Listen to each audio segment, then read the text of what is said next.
Sa CCTV footage na ini, hagup ang nangyaring diskwido sa tinampong sakop kang Barangay Padang, Legazpi City, alas 10 kasubanggi. Imbuelto ang sarong motorsiklo asin truck sa kusog kang pakakabunggo. Nakalasik ang motorista na binistong si Jonard Bermas, nagikan syudad ning Legazpi asin pauli na kutang Bakakay. Dinarapa man kuta ini sa ospital, alagad binawian man sa naning buhay.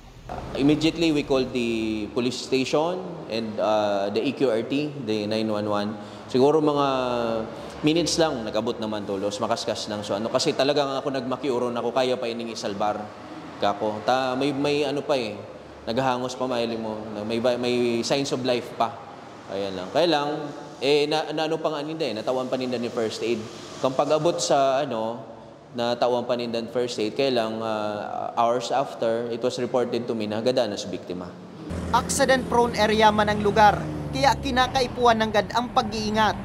It's hard to admit pero aram mo ang Padang, ining highway kang Padang is a killer highway.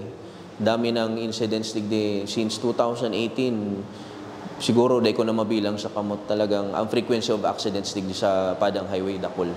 Sa presente, padagos pa ang pinagigibong investigasyon kang Legazpi City Police Office sa pangyayari.